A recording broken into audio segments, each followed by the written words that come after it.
Welcome to the Fat Man's revisitation of FGU, or Fantasy Games Unlimited's space opera circa 1979-80 game system. The current book in front of me is Sheldon's Compendium of Starcraft #1. To my knowledge, they created 3 of these things. This is actually a recent replacement that I got off of the internet. I had the original for the life of me. I'm not sure where it disappeared, or if it's in one of my storage boxes and didn't make it to my shelf. It's hard to say. I'm still trying to figure out where some of my old stuff disappeared to while I was absent from this area where it was being stored.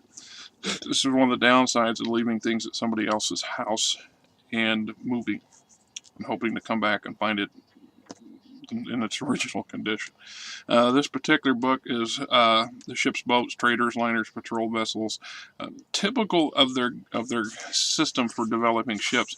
This came out when it was just cheaper to do a blueprint layout of a given thing and not try to give too much in the way of an artist's rendition of an overview. Anybody can create this kind of stuff with generic design software on your computer. Ships, boats, various ship classes, starting with smaller. The lion's share of these are passenger liners, a few freighters. This particular book doesn't include too many warships. There's some patrol vessels for the. This is one of the patrol vessels for the United Federation of Planets. Space-going police force, if you will. It's an example of ships that can be found across the human sphere of influence. Most of the human-based empires have, or star empires have, their versions of these things, and probably have access to the same ones that they've either purchased or captured over the years. Alien races and stuff tend to have things similar to them, so your design and stuff's not overly too difficult to duplicate. The gist of the book is, it's a source book, of course, so there's not a lot of in-depth detail. You're not going to find, because Space Opera tried to conclude all of its primary rules in its core books, you will not find too many additional add-on rules in any of these supplements that they create, which is part of the allure of the game system for a lot of people, or it was back in the day.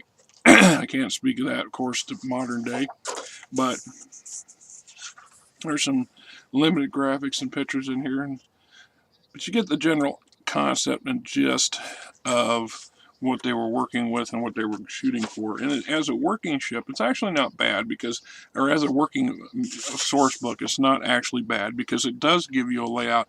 And from an RPG perspective, this gives you stuff to work with for dealing with shipboard encounters and adventures and so on and so forth. So, not a bad little supplement. Like I said, there's 3 in the series. I've already reviewed #2. I think they intended to do more of them over time, but it didn't pan out for whatever reason. This particular series, the game system itself probably had about roughly 20 or so various offerings between the source books and these particular source books and the Star Atlases and the I think a half dozen or so adventure modules. There might be a little bit more than that. It could be closer to 30, but not too untypical of the games of that era.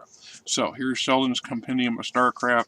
A good addition if you're interested in this sort of stuff. If you're not, it still has value, in my opinion. It's a book of ship blueprints and there's a lot of options and opportunities here, if nothing else, for inspiration and ideas. For ready to grab. I need to have, if I'm doing, it doesn't matter if you're Star Trek or Star Wars or whatever, you can ignore the mechanics up here and use the blueprints themselves as supplements for your existing game system. Not a bad addition, and it's good to have, in my opinion.